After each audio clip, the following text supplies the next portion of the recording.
네, 안녕하세요. 끝판된장입니다. 구독과 좋아요, 알림 설정, 그리고 댓글까지 부탁드리겠습니다. 오랜만입니다, 여러분들. 주말에 영상을 찍으려고 그랬는데 시간도 없었긴 했지만 마이크를 까먹고 안 들고 가가지고 못 찍었어요. 근데 그동안에 좀 움직임이 좀 있었어가지고 조금 왜 안 들고 왔지 좀 자책을 했지만 어쨌든 영상을 다시 찍을 일이 생겼기 때문에 영상을 찍도록 할 건데 일단은 여러분들이 당장 기대하시는 그런 상승이나 이런 움직임이 나오지 않아서 좀 너무 힘들 거다라고 생각이 되긴 하지만 이 과정에서 사실 또 업비트 무슨 상패 리스트니 뭐니 여러 개 돌아다니잖아요. 그러면서 또 문제가 있다라고 말씀드리긴 하는데 실제로 이제 그 부분 때문에 여기 보면은 김치코인으로 대표되는 애들이 엄청나게 많이 빠지고 있어요. 이런 애들이 진짜 많이 빠지고 있거든요. 스페이스 아이디나 뭐 아카시 이런 건 좀 다른 개념이긴 한데 얘네들도 뭐 같이 빠지고 있긴 한데요. 어쨌든 이런 부분들 때문에 지금 한국인들이 엄청나게 알트를 던지고 있는 상황입니다. 보시면 이제 김푸도 되게 많이 빠지는 상황이고요.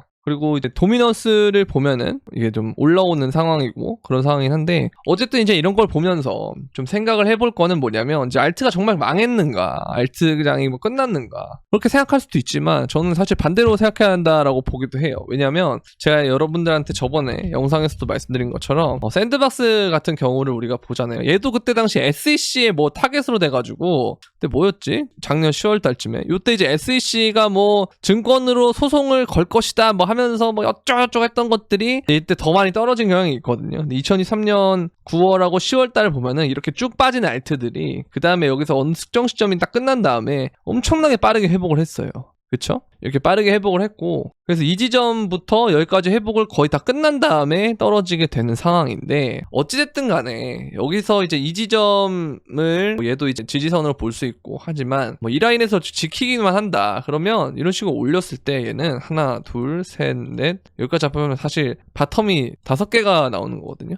그래서 이러고 난데 올려주면 차트상으로 굉장히 뭐 나쁘지 않다라고 보기 때문에 그래서 뭐 샌드박스의 경우도 그런 게 됐고 대부분의 알트들이 지금 그래요.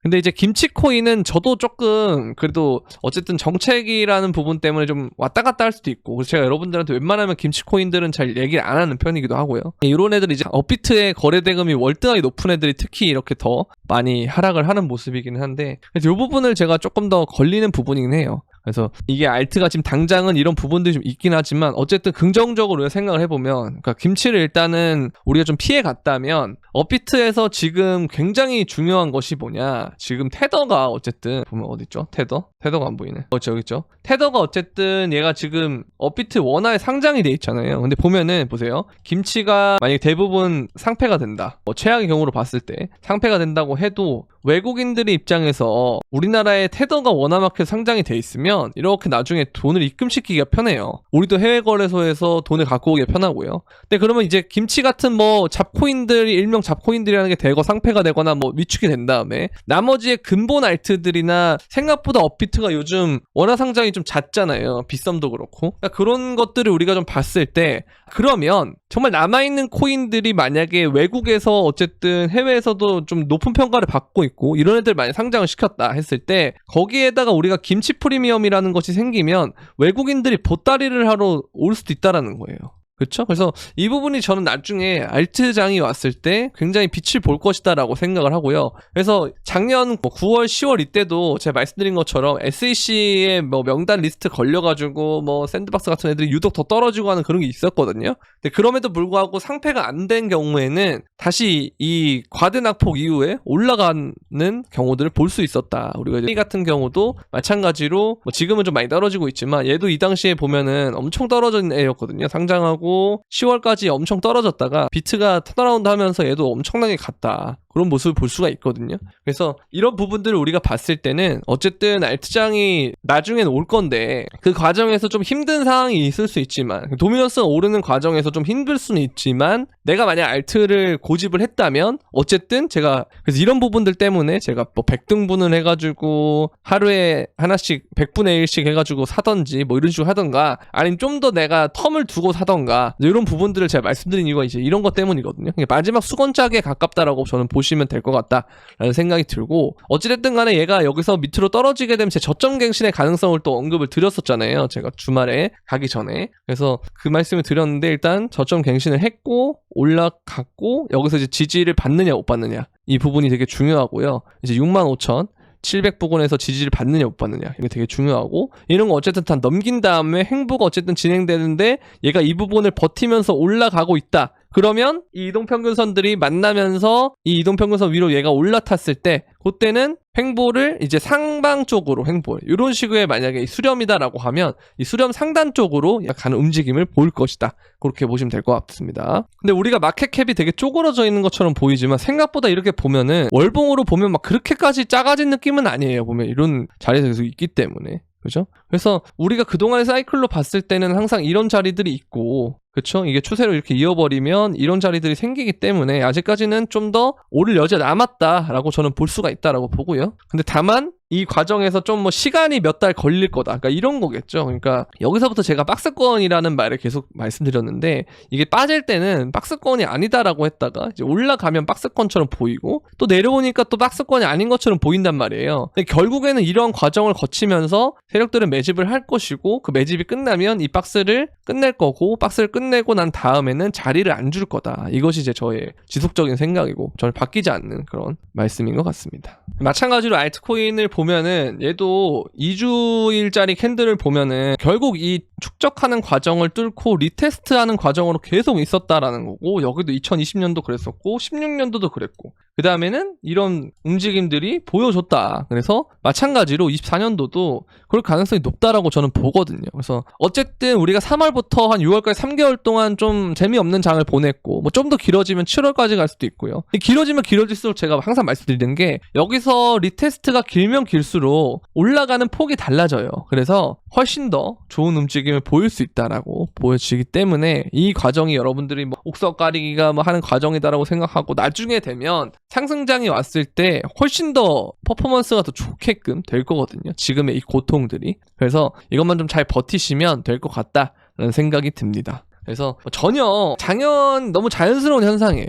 비트코인을 하다 보면은 사이클 기간 동안 자연스러운 현상인데 항상 여러분들이 못 느꼈던 이유는 뭐냐면 늦게 왔기 때문이에요. 그러니까 항상 고점의 부근에서 알트가 본격적으로 튈 때 그 몇 개월의 파티 동안 여러분들이 들어오니까 그 전에 얘가 파티를 하기 위해서 준비 과정이라든지 축적, 매집, 리테스트, 뭐 비트코인 독주, 도미넌스가 오르는 과정 등 이런 것들을 우리가 못 겪어보고 마지막 세션에서 들어오니까 이 이전의 것들을 못 겪은 상태에서 우리가 물려있고 존버하고 버티다가 지금 다시 새로운 사이클을 만들어 나가는 과정에서 적응이 안 될 뿐인데 이 사이클을 한 번만 더 겪어보면은 그 다음번에는 이게 이런 자리구나. 지금은 일반적인 사이클이 여기구나 라고 알 수가 있다는 거죠. 근데 다만 한 가지의 문제점은 뭐냐면 이번 상승장이 끝나면 이제 이 사이클이 안 맞을 가능성이 생긴다는 거. 왜냐면 점점 미국 주도로 판이 바뀌고 있기 때문에. 그럼 이들이 새로운 사이클을 만들어낼 수도 있는 거고요. 물량이 많기 때문에. 그때 되면 더 많아지겠죠. 그래서 지금 이러한 흐름이 흡사 닷컴 버블과 비슷한 퍼포먼스를 보여줄 가능성이 있다. 저는 그래서 이러한 퍼포먼스를 보여주기 전에 최후의 옥석 가리기를 하는 시점이 지금이다라고 생각하기 때문에 그래서 이 부분에 대해서는 좀 더 여러분들에게 좀 긍정적인 멘탈을 주문하고 싶고요. 그래서 이러한 부분들을 여러분들이 만약에 동의한다면 이렇게 가면 되는 거고 아니라면 이제 시장을 떠나면 되겠죠. 근데 저는 이제 시장을 떠나면 아마 모르긴 몰라도 코인을 다시 하러 돌아올 거다라고 생각을 하고 있습니다. 아시겠죠? 그렇게 보면 되겠고 그래서 이걸 보면은 되게 재밌는 건데 보면은 달러 인덱스가 튀어오르고 빠지고 튀어오르고 빠지고 행보하고 튀어오르고 빠지고 행보하고 튀어오르고 빠지고 뭐 이런 움직임이 나오잖아요. 자, 근데 그 과정에서 나스닥을 우리가 한번 볼게요. 그러면 제가 여러분들한테 많이 제시해드렸던 움직임이 이 움직임이고 작년 2023년 4월부터 10월까지 그때의 움직임인데 이때 보면 상대적으로 비트는 별 움직임이 없고 그때 동안 나스닥은 많이 오르고 있잖아요. 근데 지금도 마찬가지로 비트는 별 움직임이 없는데 나스닥은 많이 오르고 있단 말이에요. 근데 결국 이 나스닥을 비트코인이 아웃퍼폼을 한다는 거. 아웃퍼폼을 한다는 거. 우리가 단순히 상승률로만 봤을 때는 코인이 지금 나스닥보다 안 좋을 수 있지만 이게 나중에 되면 당연히 높을 수밖에 없는 것이 지난 상승장에서의 결과들이었단 말이에요.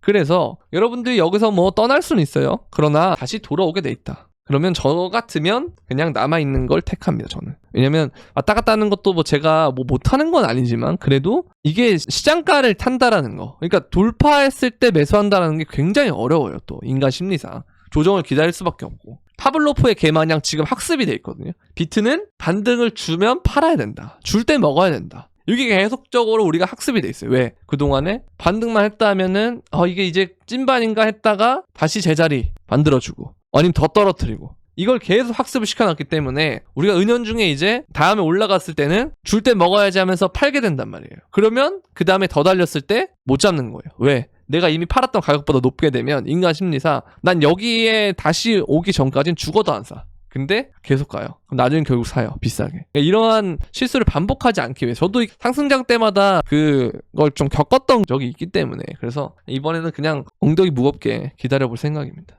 아시겠죠? 그래서 이거는 뭐 저의 방법이긴 하지만 여러분들도 도움이 될 거다라고 생각하면 그렇게 한번 참고를 해주시면 되겠죠. 자, 그리고 이제 이런 거 보면은 여전히 이 선을 따라서 알트코인들이 잘 가고 있다 보시면 되고, 그 다음 이것도 되게 재밌는 건데 이게 되게 웃긴 게 반감기 이후에 546일이 지나면 아예 고점이 나오더라고요. 저도 이거 이번에 처음 알았는데 이게 요번에도 이때 반감기도 2020년 반감기도 고점이 이때 나왔고 2024년 반감기를 거쳤고 546일이 지나면 2015년의 중반쯤에 혹은 뭐 2015년 말인가요? 그때 되면은 정점이 나오는데 되게 웃기잖아요. 그죠? 뭐 어쨌든 제가 여러분들한테 말씀드린 건 2024년 말이나 2015년 초를 말씀드리긴 했는데 일단 그거는 그때 봐서 말씀을 드려야 될 것 같고, 어쨌든 이런 상황을 보면 아직까지 알트장은 좀 더 남았다 그렇게 보시면 될 것 같아요. 아시겠죠? 그리고 이 부분도 제가 말씀드렸던 건데 트럼프의 그 정책 때문에 민주당도 이제 이거를 좀 잡기 위해 세계문을 같이 잡기 위해서 이런 걸 한단 말이에요. 비트코인 라운드 테이블을 진행을 하는데 결국 이제 비트코인에 대해서 투표를 하는 그 유권자들의 마음을 민주당도 가져와야 되기 때문에 이 부분을 같이 눈치를 볼 수밖에 없다. 그래서 미국 대선이라는 것은 굉장히 코인 시장에는 호재로 작용할 가능성이 높기 때문에 이 부분을 여러분들이 잘 살펴봐야 될 것 같다라는 생각이 들고요. 그 다음에 이제 테더 창업자가 월가가 탐욕으로 더 많은 암호화폐 ETF를 출시할 거다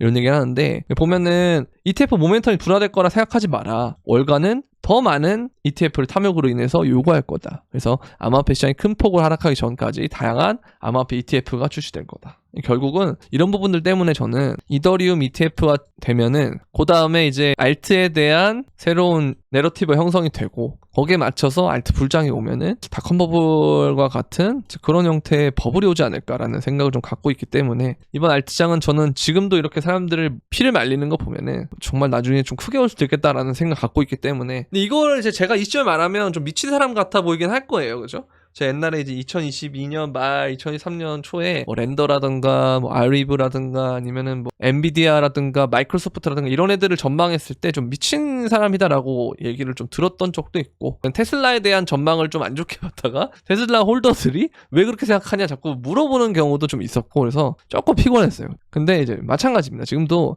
알트코인 얘기를 하면 이제 미친 사람을 취급받을 가능성이 높고, 그런데 항상 이 사이클에서 변하지 않는 불변의 공식은 김치 프리미엄이 꼈다는 것과, 그리고 한국인들은 특히 알트코인을 더 좋아한다는 것과, 그러므로 인해서 이들을 털어먹기 위해서라도 알트를 항상 올리려는 그런 세력들이 존재한다라는 거, 저는 이거는 변하지 않는다라고 생각하기 때문에 이제 이 부분을 여러분들한테 계속 강조드리고 싶습니다. 지금 우리가 코인을 하는 것에 있어서 당장은 마이너스가 좀 떠서 내가 코인을 괜히 했나 싶은 생각이 들겠지만, 나중에 우리가 본격적으로 상승장에 왔을 때는 그들이 봤을 때 우리를 보면 굉장히 빠르게 했구나, 부럽다라는 그런 인식을 받을 겁니다. 그래서 이 부분이 될 때까지 많은 시간이 걸릴 수도 있겠다라고 여러분들이 생각할 수 있겠지만, 코인은 길어봐야, 제가 말씀드리잖아요. 항상 제가 예측하는 사이클 정점은 올해 말이나 내년 초를 보고 있지만, 뭐 정말 사이클대로만 간다 했을 때는 항상 반감기 다음 년도 연말 정도면 고점이 나왔기 때문에, 그렇게 생각을 해보면 길면은 25년 11월 12월이라는 거죠. 그쵸? 그러면 길면 1년 반, 짧으면 한 뭐 6, 7개월 혹은 8개월 이 정도밖에 안 남았다는 거예요. 그럼 이게 생각보다 뭐 버티는 시간이 길 것처럼 보이지만 또 어떻게 보면 생각보다 별로 안 긴 기간이기 때문에 여러분들이 이 부분만 잘 참으면 좋은 시간이 있을 거다라고 생각하면서 오늘은 여기까지 하도록 하겠고요. 도움이 되셨다면 구독과 좋아요, 알림 설정 그리고 댓글까지 부탁드리면서 그럼 안녕.